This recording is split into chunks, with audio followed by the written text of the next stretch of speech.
Hello everyone, मरु study में आपका स्वागत है। आज हम अप्रैल माह के पहले सप्ताह में घटित करंट विषयों पर चर्चा करेंगे। साथ ही कोरोना वैश्विक महामारी से संबंधित करंट विषयों पर भी चर्चा करेंगे। तो शुरू करते हैं। हाल ही में केंद्र एवं राज्य सरकार विद्युत अधिनियम 2003 की किस धारा के अंतर्गत प्राप्त शक्ति का उपयोग कर वितरण कंपनियों के बिल नहीं चुका पाने पर उत्पादक कंपनी 3 माह तक विद्युत सप्लाई बाधित नहीं कर सकती तथा यह विनियामक आयोग के लिए मानना बाध्यकारी है। तो हमें यहाँ पर यह पूछा गया है कि किस धारा के अंतर्गत प्राप्त शक्ति का उपयोग कर कौन कर रहा है शक्ति को प्राप्त, केंद्र एवं राज्य सरकार। तो केंद्र के पास में धारा 107 के अनुरूप शक्तियाँ प्राप्त है और राज्य को धारा 108 के अंतर्गत। अब होगा क्या इससे, जैसे यहाँ लिखा है कि वितरण कंपनियों के बिल नहीं चुका पाने पर, अब जो भी वितरण कंपनियाँ हैं, जैसे अभी कोरोना वैश्विक महामारी के चलते जो पब्लिक है वो बिजली के बिल जो होगी वो जमा नहीं करा पाएगी और वितरण कंपनियों के पास में बिल का जो भी पैसा होगा वो नहीं आ पाएगा और वो आगे इसको जो उत्पादक कंपनी है उनके पास में नहीं पहुंचा पाएगी, ट्रांसफ़र नहीं कर पाएगी। तो इस चीज़ को देखते हुए यहाँ पर केंद्र एवं राज्य सरकार किस धारा का यूज़ कर रहे हैं, धारा 107 एवं धारा 108। तो हाल ही में राज्य सरकार द्वारा, राजस्थान राज्य सरकार द्वारा ये न्यूज़ भी आई थी कि बिलों को स्थगित कर दिया गया है और साथ में जो डिस्कॉम है उनको 600 करोड़ के आसपास का ऋण भी दिया जा रहा है। तो यहाँ पर विनियामक आयोग जो होगा उसको ये मानना पड़ेगा। अच्छा, विनियामक आयोग की हम बात करते हैं तो राजस्थान के अंदर जो विनियामक आयोग है उसका क्या नाम है, राजस्थान विद्युत विनियामक आयोग। और इंग्लिश में अगर इससे हम कहेंगे तो राजस्थान इलेक्ट्रिसिटी रेगुलेटर कमीशन, यानी राजस्थान विद्युत विनियामक आयोग। ये हमें ध्यान रखना है। इसका जो इस्टेब्लिश्ड टाइम है, इस्टेब्लिश्ड पीरियड है, कब इसकी स्थापना हुई थी, तो वो हमें ध्यान रखनी है 2 जनवरी 2000 को इसका इस्टेब्लिशमेंट हुआ था। साथ ही इसके ऑपरेशन क्या होते हैं, जनरली वर्क क्या करता है, तो जनरली जो विनियामक आयोग होता है ये एज ए रेगुलेटर की जैसे काम करता है, जैसे जनरेशन, सप्लाई, ट्रांसमिशन और डिस्ट्रीब्यूशन, इनको रेगुलेट करने का वर्क करता है। साथ में नीतियाँ बनाता है, पॉलिसी बनाता है और स्टेट और इंट्रा स्टेट यानी खुद के राज्य में तथा दूसरे राज्यों में अगर विद्युत की सप्लाई को पहुंचाना है तो इसके रिगार्डिंग रूल्स और भी अदर तरीके की फाइनेंशियल एक्टिविटीज़ वो सब कौन परफॉर्म करता है, विद्युत विनियामक आयोग द्वारा। इससे रिलेटेड इन्फॉर्मेशन अगर आप और जानना चाहते हैं तो नीचे दिए गए लिंक पर आप क्लिक करके और आप इसको देख सकते हैं और पेज नंबर 38 पर आप डायरेक्टली चेक कीजिएगा, तब आपको धारा 107 एवं धारा 108 के बारे में जानकारी और मिलेगी। हाल ही में केंद्र सरकार ने पीपीएफ पर मिलने वाला ब्याज दर में कितने प्रतिशत की कटौती की है, तो हाल में केंद्र सरकार ने कितने प्रतिशत की कटौती की है, 0.8% की कटौती करी है। किसके अंदर, पीपीएफ के अंदर। अब ये पीपीएफ क्या होता है, पब्लिक प्रोविडेंट फंड, जो कि भविष्य के प्रबंधन के लिए जमा होता है और इस पर अभी कटौती कितने प्रतिशत की है, 0.8%। साथ ही में अप्रैल से जून तक के लिए सुकन्या योजना, पोस्ट ऑफिस एफडी में भी कितना कटौती की गई है, 0.70 से 1.4%। तो ये हमें ध्यान रखना है, ये क्वेश्चन पूछा जा सकता है। किस योजना के लाभार्थियों को 1 अप्रैल से 30 जून के मध्य 3 एलपीजी सिलेंडर निःशुल्क मिलेंगे, एमनेस्टी योजना, अन्नपूर्णा रसोई योजना, उज्ज्वला योजना या उपहार योजना। तो हाल ही में उज्ज्वला योजना वाले सभी लाभार्थियों को 1 अप्रैल से 30 जून के मध्य 3 एलपीजी सिलेंडर निःशुल्क मिलेंगे। अब यहाँ एलपीजी का मतलब आप जानते ही हैं, लिक्विड पेट्रोलियम गैस से है। ये जो घोषणा है ये आईओसीएल के चेयरमैन द्वारा की गई है। अब जो आईओसीएल के चेयरमैन है उनका नाम क्या है हमारे पास में, आईओसीएल चेयरमैन, उनका नाम है संजीव सिंह उनका नाम है। साथ ही में आईओसीएल ने ये भी घोषणा की है कि इस कोरोना महामारी के चलते अगर कोई आईओसीएल का कर्मचारी इस दौरान उसकी अगर मृत्यु हो जाती है तो वो उसे 5 लाख रुपए की अनुग्रह राशि भी देगा। क्या आप बता सकते हैं कि उज्ज्वला योजना कब लागू की गई थी, तो उज्ज्वला योजना 1 मई 2016 को लागू की गई थी और इसका पूरा नाम क्या है, प्रधानमंत्री उज्ज्वला योजना। साथ ही में अगर कोई सिलेंडर हमें बुक करवाना है तो किसके थ्रू होगा, वो मोबाइल से किया जाएगा अगर इसकी रिफिलिंग करवानी है तो, यानी उसको वापस पुनर्भरण करवाना है तो हमें मोबाइल से ही पंजीकृत करना पड़ेगा। केंद्र सरकार ने 31 मार्च 2020 को गजट अधिसूचना के द्वारा किस राज्य के डोमिसाइल नियम और शर्तें तय कर दी है? तो चंडीगढ़ है, जम्मू कश्मीर है, दादरा और नगर हवेली है, दमन और दीव है। तो अभी किसके लिए कर दी गई है ये? जम्मू कश्मीर के लिए। डोमिसाइल नियम, मूल निवास नियम, तो इसके अंतर्गत जम्मू कश्मीर के अंदर जो 15 साल से नागरिक रह रहे हैं वो डोमिसाइल के हकदार होंगे। साथ ही जो बच्चे केंद्र शासित प्रदेशों के अंदर 7 वर्ष तक स्कूल में पढ़ाई कर रहे थे और 10वीं व 12वीं की परीक्षा दी है जिन्होंने, वो भी डोमिसाइल के पात्र होंगे तथा उनको सरकारी नौकरियों में भी आरक्षण भी मिलेगा। साथ ही विस्थापित पंजीकृत लोग, इसे ध्यान रखिएगा, जो विस्थापित पंजीकृत लोग हैं वो अगर 15 साल से जम्मू कश्मीर में रह रहे हैं तो वो भी डोमिसाइल के लिए एलिजिबल होंगे। क्या आप बता सकते हैं जम्मू कश्मीर के लेफ्टिनेंट गवर्नर अभी कौन है? कमेंट बॉक्स में लिखकर बताइए। किस देश ने कोरोना शब्द पर पाबंदी लगाई है? तो हाल ही में किसने कोरोना शब्द पर पाबंदी लगाई है? पाकिस्तान, अफगानिस्तान, तुर्कमेनिस्तान या तजाकिस्तान?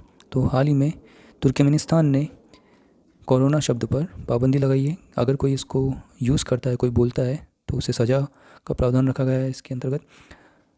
तुर्कमेनिस्तान के जो अभी प्रेसिडेंट हैं उनका नाम क्या है? उनका नाम हमें ध्यान रखना है, बड़ा स्पेशल नाम है इनका, गुरबांगुली। गांगुली नहीं है, ये बांगुली है, गुरबांगुली वर्दी मोहम्मदाव, गुरबांगुली वर्दी मोहम्मदाव, ये इनका पूरा नाम है। तुर्कमेनिस्तान की जो कैपिटल है उसका नाम क्या है? अशगाबाद, ये हमें ध्यान रखना है। स्वच्छ पेट्रोल एवं डीजल की आपूर्ति भारत में शुरू कर दी गई है। अभी किस स्वच्छ पेट्रोल एवं डीजल की आपूर्ति भारत में शुरू की गई है? तो ये हमें ध्यान रखना है। ये कौन से पेट्रोल की बात कर रहे हैं? यूरो 6 पेट्रोल की। यूरो 6 पेट्रोल को यूज़ क्यों किया जा रहा है? क्योंकि इसमें जो प्रदूषण का जो स्तर होता है वो कम करने में मदद मिलेगी। साथ ही कुछ देश ही इसको यूज़ कर रहे हैं। यह यूरो 6 जो पेट्रोल और डीजल का जो मानक है ये भारत स्टेज 6 के तुल्य है, तो हमें ये ध्यान रखना है। सीबीएसई ने कौन सी कक्षा तक सभी बच्चों को प्रमोट करने का फैसला लिया है? तो हाल में सीबीएसई ने 1 से 8वीं कक्षा तक सभी बच्चों को प्रमोट करने का फैसला लिया है, बल्कि अभी तो 9th और 11वीं कक्षा को भी प्रमोट करने का इन्होंने फैसला कर लिया है। सीबीएसई के जो चेयरपर्सन है अभी प्रेजेंट में, चेयरपर्सन सीबीएसई के वो कौन है? उनका नाम है अनीता करवाल, ये इनका नाम है। क्या आप बता सकते हैं कि राजस्थान के अंदर जो रीजनल ऑफिस है वो कहाँ पर स्थित है सीबीएसई का? टोटल 8 रीजनल ऑफिस हैं भारत के अंदर। आपको ये बताना है कि राजस्थान का रीजनल ऑफिस कहाँ पर स्थित है और उसके सचिव कौन है। कमेंट बॉक्स में लिखकर बताइएगा। हाल ही में पॉलिटेक्निक के विद्यार्थियों के लिए लगभग पूरा कोर्स जल्द ही यूट्यूब पर उपलब्ध होगा। इसकी जानकारी उच्च एवं तकनीकी शिक्षा सचिव ने दी। इनका क्या नाम है? तो इनका नाम क्या है? सुचि शर्मा। हमें ध्यान रखना है। बीकानेर तकनीकी विश्वविद्यालय के जो कुलपति हैं प्रेजेंट में, इनका नाम भी हमें ध्यान रखना है। तो कौन है? बीटीयू के कुलपति, बीकानेर टेक्निकल यूनिवर्सिटी के कुलपति डॉक्टर हकमदान चारण, HD चारण जो है वो कौन है? बीकानेर टेक्निकल यूनिवर्सिटी के कुलपति हैं। हाल ही में जयपुर के किस फिल्म मेकर को यूके एशियन फिल्म फेस्टिवल में बेस्ट शॉर्ट फिल्म का अवार्ड मिला? तो प्रेजेंट में अभी यशवर्धन गोस्वामी को, जो जयपुर के निवासी हैं, उन्हें हे राम के लिए बेस्ट शॉर्ट फिल्म का अवार्ड मिला। कहाँ पर? यूके एशियन फिल्म फेस्टिवल में, तो ध्यान रखना हमें। हाल ही में सीबीएसई ने 11वीं कक्षा के किस विषय का विकल्प छात्रों के लिए इस सत्र से रखा जाएगा? Applied English, applied mathematics, applied Hindi, applied physics. तो ये कौन सा विषय होगा? Applied mathematics. इसका जो विकल्प है छात्रों के लिए इस सत्र से रखा जाएगा। पिछले साल ही 10वीं में बेसिक और स्टैंडर्ड मैथ्स का ऑप्शन भी दिया गया था, ये हमें ध्यान रखना है। All England lawn tennis club ने किस टूर्नामेंट को 2020 में रद्द कर 2021 में करवाने की घोषणा की है? तो अभी हाल में विंबलडन ओपन जो था वो कैंसिल कर दिया गया है, और अब ये 2020 में ना होकर कब होगा, 2021 के अंदर। यह 1945 के बाद में पहली बार टूर्नामेंट रद्द हुआ है। पहले ये सेकेंड वर्ल्ड वॉर की वजह से, द्वितीय विश्व युद्ध की वजह से पोस्टपोन हुआ था, और अब ये रद्द क्यों हुआ है, कोरोना महामारी के चलते। कोरोना से ब्रिटिश अभिनेता एंड्रयू जैक का देहांत हो गया। इन्होंने किन किन फिल्मों में अभिनय किया था, तो ऑप्शन आपके सामने है। इन्होंने Star Wars series, Batman, Harry Potter, the Lords of Rings, इसमें से किस मूवी में इन्होंने अभिनय किया था, तो इन्होंने अभिनय किया था स्टार वॉर्स और बैटमैन के अंदर। तो इसका ऑप्शन क्या हो जाएगा, फर्स्ट व सेकंड। किस राज्य सरकार ने बिजली और पानी के 2 माह के बिल स्थगित किए हैं। अभी हमने ऊपर देखा था कि धारा 107 और 108, धारा 107 केंद्र यूज़ कर रहा था और धारा 108 कौन यूज़ कर रहा था, राज्य। अब इन्होंने बिजली के जो बिल हैं वो स्थगित कर दिए हैं, वो कैंसिल नहीं किए, स्थगित किए हैं, यानी कि वो एक पर्टिकुलर टाइम के बाद में लिए जाएंगे। तो हाल ही में किसके द्वारा किया गया है, ये किया गया है राजस्थान सरकार के द्वारा। घरेलू उपभोक्ताओं, किसानों एवं उद्योगों को राहत देने के लिए राज्य सरकार ने 650 करोड़ रुपए जो है वो किसको देगी, डिस्कॉम को देगी। डिस्कॉम जो कि क्या करता है, डिस्ट्रीब्यूट करता है, जैसे जयपुर विद्युत वितरण निगम लिमिटेड हो गया, जोधपुर विद्युत वितरण निगम लिमिटेड हो गया, अजमेर विद्युत वितरण निगम लिमिटेड हो गया, ये सारे डिस्कॉम हैं।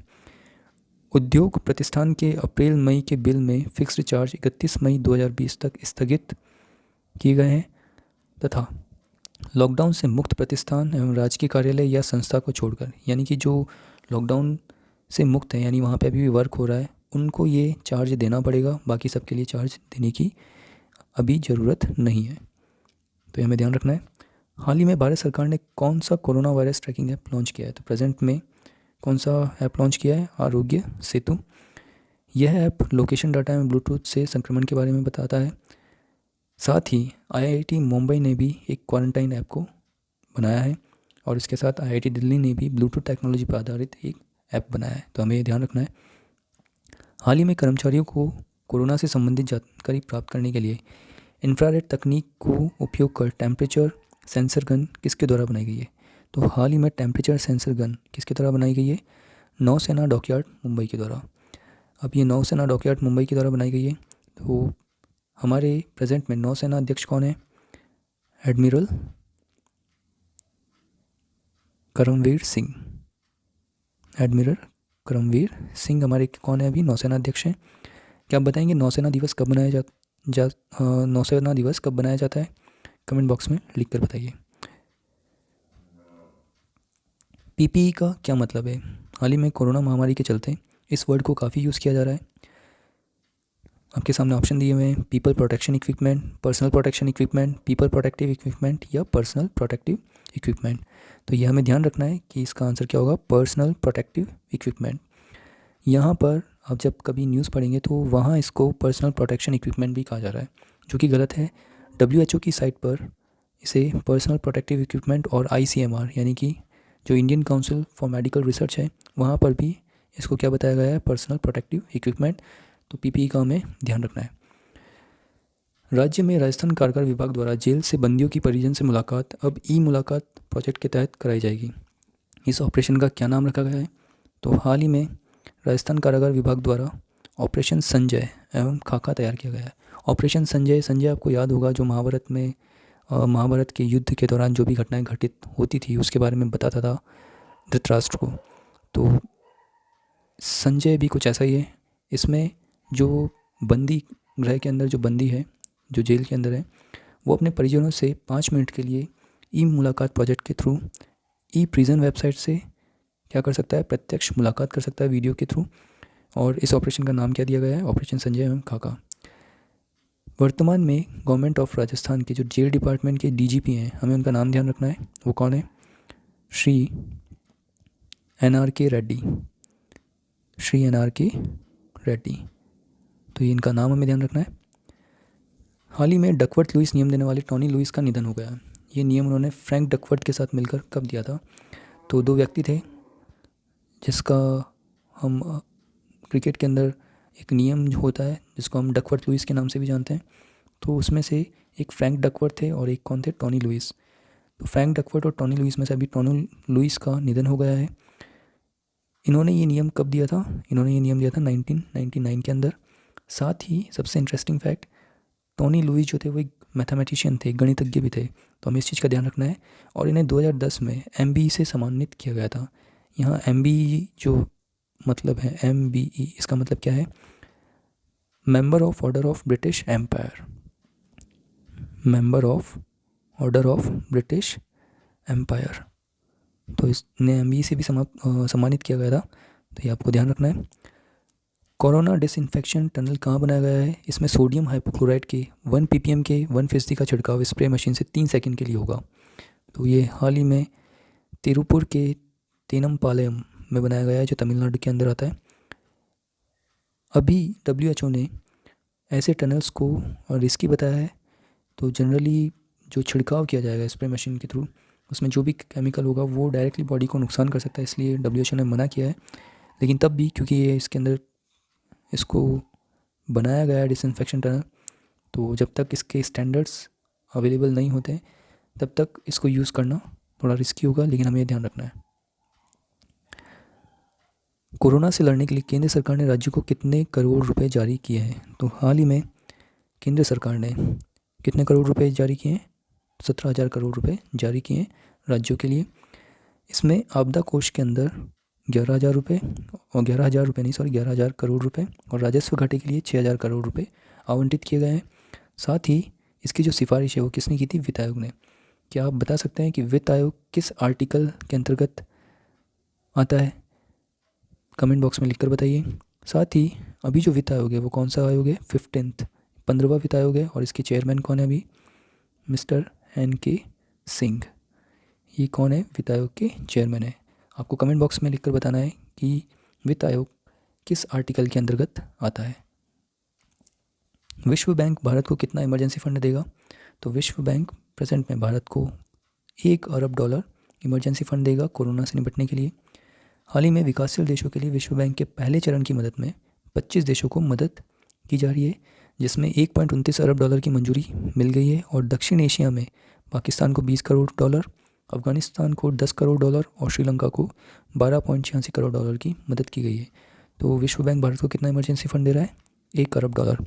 अब बात विश्व बैंक की करते हैं। विश्व बैंक के जो अभी प्रेजेंट में हेड हैं, अध्यक्ष जो हैं, वो कौन है? David Malpass. डेविड मालपास कौन है? विश्व बैंक के अध्यक्ष हैं। विश्व बैंक का जो हेडक्वार्टर है वो कहाँ पर है अभी? विश्व बैंक का हेडक्वार्टर वॉशिंगटन DC के अंदर है। कहाँ पर है? वॉशिंगटन DC के अंदर। और ये कब इस्टेब्लिश हुआ था? 1944 के अंदर। तो हमें ये ध्यान रखना है। Mechanically operated above bank ventilator Jaipur में किस प्रमुख उद्योग कंपनी द्वारा तैयार किया गया है? तो हाल ही में जयपुर की एक फेमस कंपनी है NBC कंपनी, उन्होंने ईजाद किया है। ये एक बियरिंग कंपनी है जिन्होंने mechanically operated above bank ventilator बनाया है। इसे हमें ध्यान रखना है।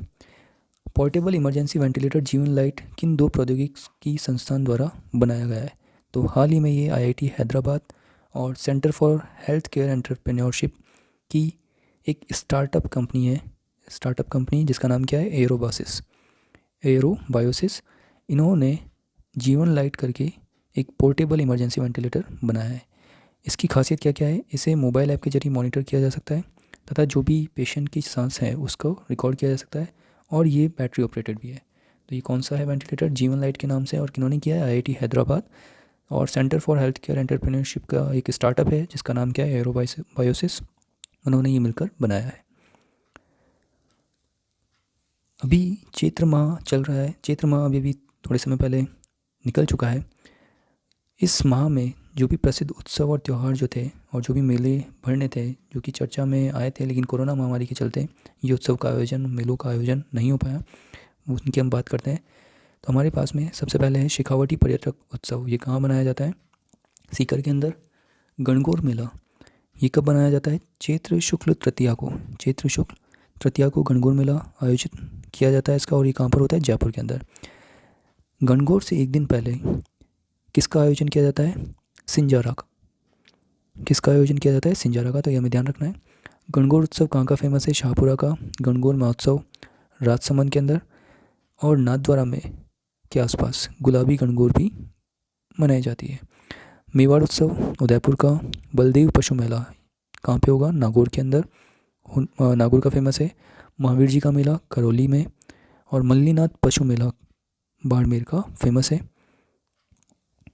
नाड़ महोत्सव ये कोटा के संगोद में आयोजित होता है। तलवारों की गैर कहाँ की फेमस है? मैनार उदयपुर के अंदर। रावजी की गैर मंडोर जोधपुर के अंदर। चंग गैर ये शेखावटी की फेमस है। घुड़ला महोत्सव ये कहाँ का फेमस है? जोधपुर का। और गधों का मेला ये कहाँ पे भरता है मेला? तो ये भरता है लूणियावास, जयपुर के पास में जो गांव है वहाँ पर। तो ये था अप्रैल माह के पहले सप्ताह का वीडियो। अगर आपको ये कंटेंट अच्छा लगा है तो लाइक कीजिए इसे, तथा इसे अपने दोस्तों और फैमिली मेम्बर्स के साथ में शेयर कीजिए, ताकि वे भी इसका फ़ायदा उठा सकें। साथ ही नए वीडियो के नोटिफिकेशन के लिए मरु स्टडी चैनल को सब्सक्राइब कीजिए और बेल आइकन को प्रेस करना ना भूलें। Thank you.